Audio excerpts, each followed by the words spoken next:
2 weeks ago, just before the much-hyped U.S. presidential election, President Joe Biden's administration quietly waived mandatory sanctions for terrorism on the embattled Palestinian government, even as it determined that the government's leaders are paying imprisoned terrorists and fomenting violence in breach of U.S. law. The State Department determined that the Palestinian Authority and Palestine Liberation Organization are not complying with agreements to curb terrorism against Israel and end the pay-to-slay program, which rewards imprisoned terrorists for committing acts of violence, mainly against Israeli civilians. Those violations should trigger U.S. sanctions, barring members of the Palestinian government from obtaining U.S. visas. The Biden-Harris administration nonetheless used its executive power to waive the sanctions. Unfortunately, for those of us with a head on our shoulders, the Biden-Harris administration is desperately using its last days in the White House to appease its far-left progressive base. On Monday, they sanctioned Amana, the Israeli settlement movement's main development organization. In total, 17 individuals and 16 entities have been sanctioned through an executive order signed by Biden last February, which allowed the U.S. to target those, quote-unquote, destabilizing the West Bank. While it is true that some Israeli settlers are evil, most are not. They are ordinary people like you and I who choose to live in Judea and Samaria, also known as the West Bank, precisely because it is disputed, not occupied land. Malka Fleischer, an Israel rights activist who lives in Judea, wrote, quote, "We settlers are Israelis, and we enjoy the democratic support of our country. Our residents are Israeli doctors, lawyers, rabbis, army officers, teachers, politicians, engineers, shop owners, everything you can think of. Contrary to what detractors would have you believe, we don't actually run around booting Palestinian grandmothers out of their orchards or holding guns to the heads of Arab children. In fact, it is we who find ourselves constantly under attack. We have bad faith actors masquerading as human rights defenders. Do you know what it feels like to send your kids on a walk out in nature and harbor a fear that they will be massacred? To stand at a bus stop and worry that you'll be knifed in the chest during your morning commute? We are on constant alert and can never let our guard down. Not the women, not the children, not the infirm. This is our reality. Part of loving peace is protecting peace, she concluded. We're peaceful, but we're not pacifists. Know the distinction.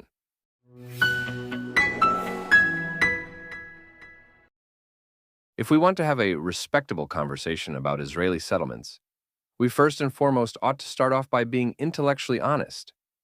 The area of Judea and Samaria, where Jews have lived for 3,000 years, and where 90% of the towns cited in the Bible are situated, was outlined as an independent Arab state by the United Nations in its 1947 partition plan, an attempt to establish a peaceful compromise, to exist alongside the area outlined for an independent Jewish state. In its plan, the UN ignored the legal, historical, moral, and religious rights of the Jews to the region. The assumption that Jews have no association or history in the region was an ignorant mistake, one that much of the world believed. As Eugene Kontorovich, a professor and the director of its Center on the Middle East and International Law, put it, quote, "One cannot occupy one's own territory. If Ukraine retakes Crimea from Russia, it will not be an occupation just because it had long been administered by Moscow. Under general rules of international law applicable around the world, Israel would have a sovereign claim to the West Bank from 1948, not so for the Golan Heights. That is because newly created states inherit the borders of the prior administrative units in the territory, in this case, British Mandate Palestine. Demonstrating that Israeli settlements are illegal cannot be done simply by citing what is said about Israeli settlements. To prove the point, one needs to show that comparable conduct by other countries has been regarded as illegal. In other words, if you're arguing in front of the Supreme Court, you can't cite the decision of the judge under review as proof for the rule. You need to show it applied in other cases. When we look for the alleged rule applied elsewhere, we find nothing. End quote. Even then, the Palestinians outright rejected the UN's 1947 partition plan and chose war as a means to resolve the dispute, but they kept losing. I am not familiar with a nation or people who rejects peaceful means of resolution designed to grant them statehood, instead proceeds to start and lose war after war, and still makes claims to lands that they themselves rejected from a third-party arbitrator. As Ruben Salsa, editor of the Judean People's Front, put it, quote, Palestinians seem to be under the impression their wars don't count because they feel oppressed. Hillel Neuer, executive director of UN Watch, added, quote, only Israel can be attacked by terrorist armies on 7 fronts and be labeled by the UN as the aggressor. And this is just a reminder that Hamas leader Yahya Sinwar, who was long considered an obstacle to a hostage release deal, has been dead for over a month. Israel has offered immunity and safe passage to any Gazan who helps release a hostage. The CEO of SodaStream, an Israeli company, has offered $100,000 for the release of each living hostage. And, most importantly, not a single hostage has been released by the so-called innocent civilians in Gaza. Palestinian peace activist Hamza Hawidi was forced to leave Gaza due to ongoing persecution by Hamas for taking part in the We Want to Live protests. He wrote, quote, you know what would help the Palestinians in Gaza? Condemning Hamas's atrocities. Instead, the protesters routinely chant their desire to globalize the Intifada. Apparently, they do not realize that the Intifadas were disastrous for both Palestinians and Israelis, just as October 7th has been devastating for the people of Gaza.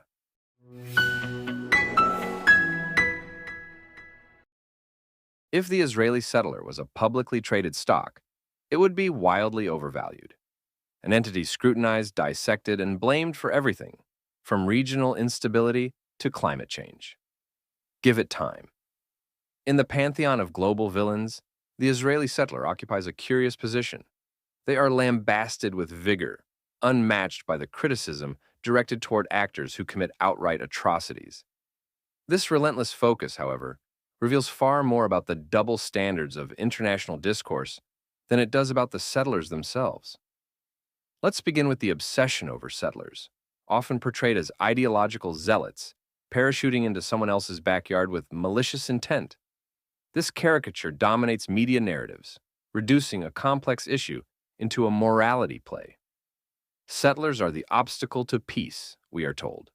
The formula is simple. Vilify them, and all other factors, such as Palestinian terrorism, corruption, and entrenched hatred, fade into irrelevance. How convenient. The fixation on Israeli settlements is not merely disproportionate. It is a deliberate distraction. In Gaza, for instance, there are no Israeli settlers. They all left in 2005 because the Israeli government forced them to. Yet Hamas and other factions transformed that territory into a jihadist fortress designed to indiscriminately launch rockets at Israeli population centers. So much for the theory that removing settlers equals peace. Meanwhile, in the West Bank, settler violence is documented with clinical precision, often over-amplified as proof of systemic oppression. But where is this same microscopic scrutiny for Palestinian leaders' overt glorification of violence, or their squandering of international aid meant to build their society? Why do Palestinians get an eternal get-out-of-jail-free card, while Israelis are held to absurd double standards that would never stand a chance in any other respectable country? I am not saying that Israeli settlers should not be sanctioned or reprimanded according to Western forms of justice. Of course they should be.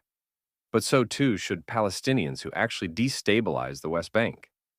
Consider the glorification of terrorists in Palestinian society, where schools, squares, and sports tournaments are named after those who have murdered Israeli civilians simply for being Jewish. Imagine if any Israeli settlement honored individuals who killed Palestinians. The world would erupt, and rightly so. But when this happens in Palestinian territories, it is met with a collective shrug, or worse, rationalized as a response to so-called occupation and refugee status. Of the 14 million Palestinians in the world, only 30,000 of them are actual refugees from the 1948 Israeli-Arab War that the Arabs started after refusing to negotiate a two-state solution between the Jews and the local Arabs. At the time, these Arabs were not called Palestinians because everyone living in British Mandate Palestine, including Jews, were known as Palestinians. Yet the great abomination known as the United Nations wants you to believe that there are some 6 million Palestinian refugees because they nefariously changed the definition of a refugee, only for the Palestinians and no other refugee group, to include refugee status for the descendants and their descendants and their descendants of the actual Palestinian refugees. In one example, more than 2 million registered Palestinian refugees live in Jordan. Most, but not all, have full citizenship. Fun fact, you are not a refugee if you are a citizen of the country where you live. But by the Palestinian definition of refugee, at least 40% of the world are refugees, probably you and I included. And yet, here we are, not queuing for UN aid packets or demanding the right of return to our ancestral lands. Instead, we go about our lives, blissfully unaware that, by the UN's elastic logic, our mere existence might entitle us to perpetual grievance and international pity. For the Palestinians, however, this rebranding of forever refugee status serves as a political masterstroke, a means of inflating numbers, perpetuating victimhood, and weaponizing the concept of human rights. It is less about solving a problem and more about institutionalizing it, ensuring that a generational grievance remains as permanent and immovable as the proverbial rock in Sisyphus's path. Meanwhile, actual refugees from other conflicts, those who have been displaced, resettled, and moved on with their lives, must look at the system and wonder, where is our multi-billion-dollar bureaucracy?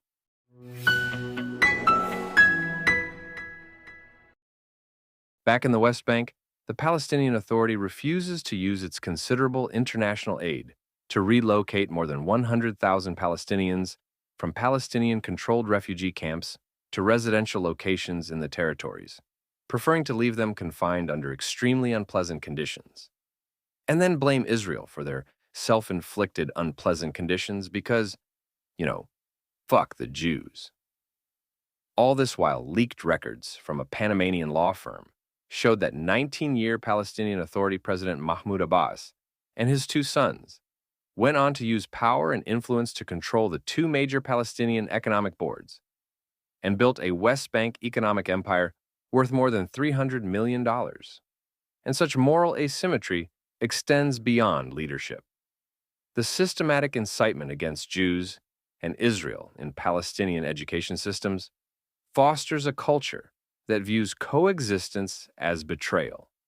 Textbooks do not merely erase Israel from maps, they erase the very possibility of peace.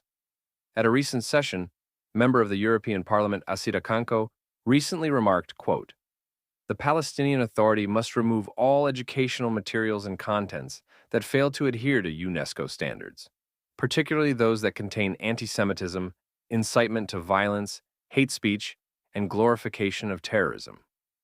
It is such deeply concerning content that makes atrocities like October 7th possible. Instead of giving more money, we must closely scrutinize to ensure that no European Union funds are allocated, directly or indirectly, to the drafting, teaching, or exposure of such problematic educational materials to Palestinian children, including those provided by UN organizations. Terrorism can never be seen as acceptable because of what people learn in schools with curricula that we fund. We can't teach our children how to hate and kill. We must teach them how to stop the hatred and embrace life." End quote. Even in southern Lebanon, where the IDF has been operating to clear threats by Hezbollah, IDF troops said weapons were found in nearly every home. One commander added, quote, "In almost every home there are weapons and signs of identification with the organization. We found they were ready for another October 7th and were very close to the border. so it's not hard to imagine that they would have done it. End quote. In addition to the weapons, troops found pictures of the Iranian mullahs and even Nazi flags and Hitler statues. And yet, we are told to believe that Israeli settlements, a symptom of the conflict, not its cause, are the overarching problem, making all others merely pale in comparison. Why are Palestinian transgressions so readily excused?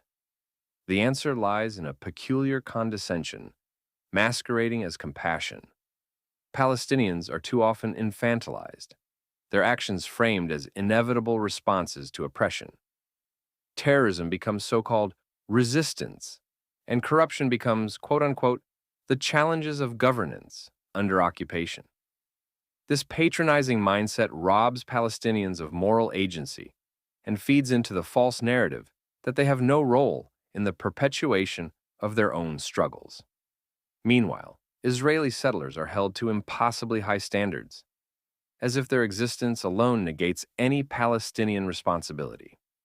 The contrast is staggering. When settlers build a new community, it is a crisis on par with the Haiti earthquake, the Rwandan genocide, and the 2008 global financial meltdown. When Palestinian factions, deliberately aided and abetted by the United Nations, launch rockets or carry out murders, the global response is muted or preoccupied with dissecting how Israeli policies might have, quote-unquote, provoked such actions. For those willing and able to put their mainstream media-induced biases aside, they know that the Israeli-Palestinian conflict is not a fight over settlements.